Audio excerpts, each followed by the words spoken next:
서울광역방송센터입니다. 검찰의 대장동 수사가 이재명 더불어민주당 대표의 목전까지 다다른 모양새입니다. 오늘 여의도 초대석은 대장동 수사 법적 쟁점과 이슈 집중적으로 짚어보겠습니다. 시사 읽어주는 변호사 손금주 전 의원 스튜디오에 나와 있습니다. 어서 오십시오, 변호사님. 네, 안녕하십니까. 오랜만입니다. 오랜만에 뵙는 것 같습니다. 좀 자주 나와 주시지. 일단 대장동 수사, 이게 대장동 비리 수사에서 지금은 대선 자금을 포함해서 이재명 수사, 이렇게 판과 프레임이 완전히 바뀐 것 같은데, 일단 이 대표 두 측은 김용 부원장, 정진상 실장 두 사람이 구속이 됐는데, 네. 일단 두 사람 혐의부터 좀 간략하게 정리를 해주시죠. 김용 민주연구원 이젠 전 부원장인데 네.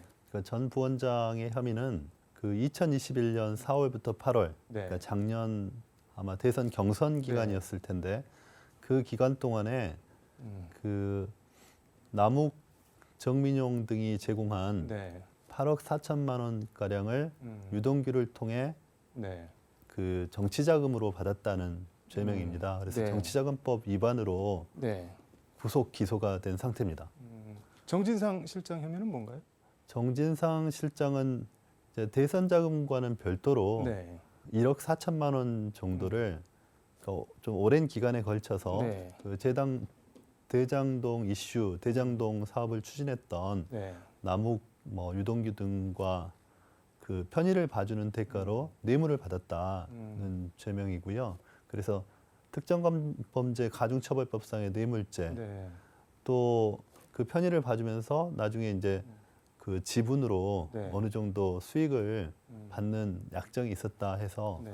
이제 부정처사후 수뢰죄라든가 부패방지법 위반, 네. 또 유동규 씨에게 그 휴대폰을 은닉하도록 네. 지시했다고 해서 증거인멸죄, 이렇게 4가지로 구속돼 있는 상태입니다.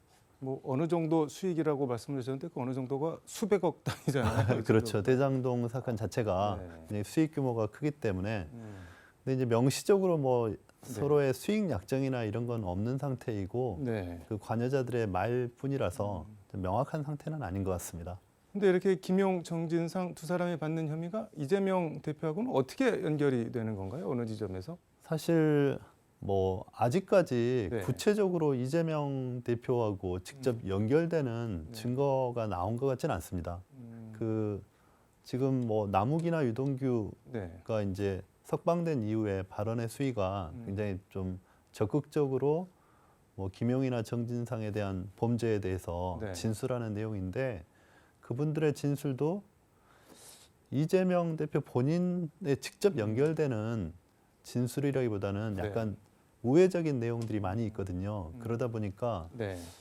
이재명 대표가 이 사건에 정확하게 어떻게 개입됐는지는 네. 아직 수사 단계에 있는 것 같습니다.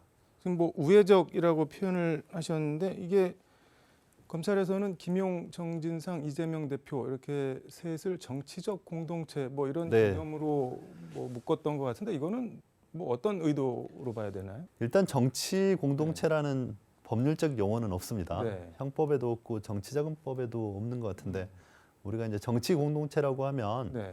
그 사회학 분야에서 사용하는 용어고 공동으로 정치적 의사결정을 하는 공동체. 근데 이제 지금 검찰에서 사용하는 용어는 네. 사실 법률적인 용어는 아니고 그 삼자 사이의 공범 관계로서 어떤 고의가 있다거나 네. 좀 구체적으로 어떤 서로의 역할이 분담돼 있는 것이고 그에 대한 공통의 인식이 있다거나 이런 부분이 입증이 돼야 되는 거거든요. 형사적인 책임을 물으려고 하면. 근데 그런 부분에 대해서는 아직 구체적이지 않고 네.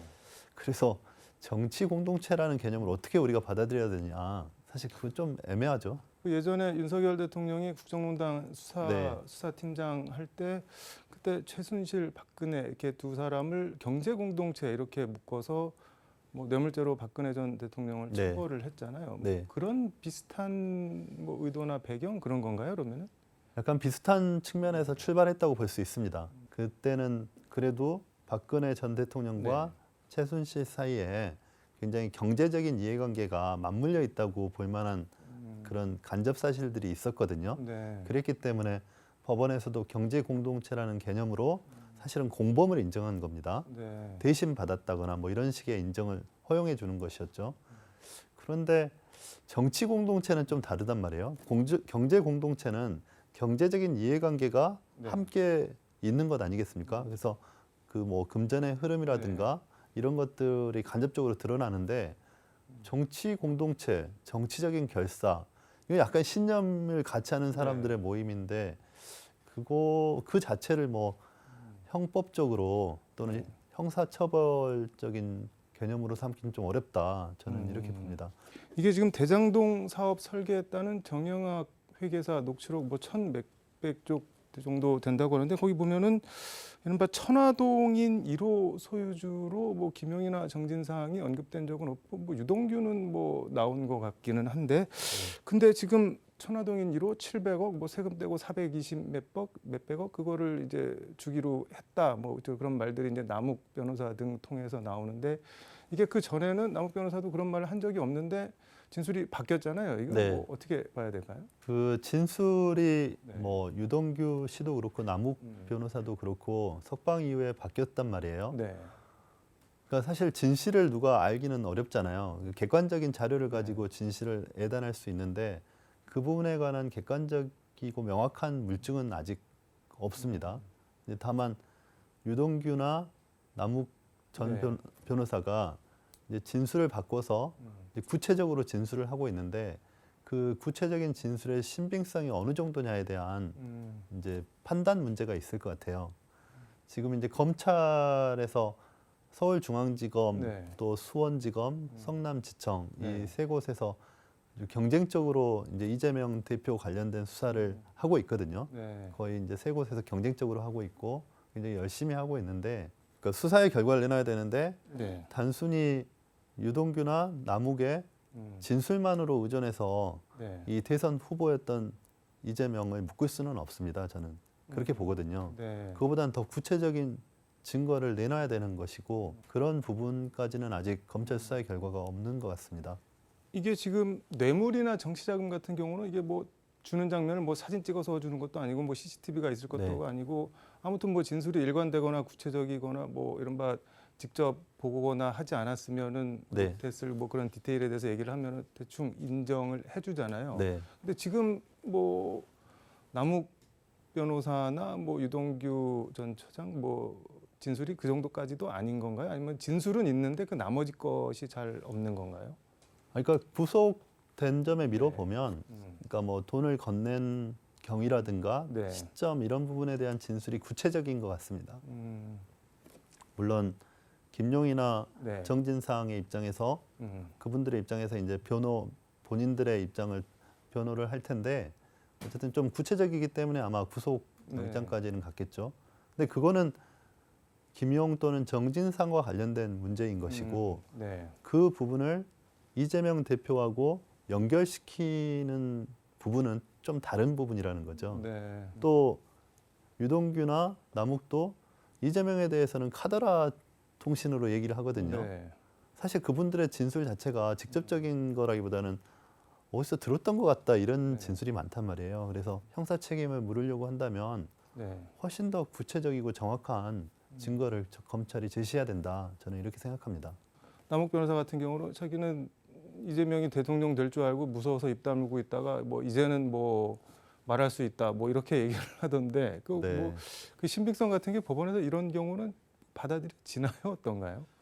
그래서 이제 그 남욱 변호사의 진술 하나만 가지고 신뢰하기는 좀 어려울 것 같습니다. 그러니까 주변 정황이나 네. 이런 것들이 종합적으로 판단되어질 것 같고 그냥 뭐 대통령이 되면 어떻게 될까 무서워서 그때는 진술을 이렇게 했다. 네. 이 정도는 좀 어쨌든 국민들이 판단하시지 않을까요? 또 그 담당 재판부에서 판단하실 텐데 그럼 앞으로 이게 어떻게 되는 건가요? 지금 아직 이재명 대표를 소환하거나 그러지는 않고 있는데.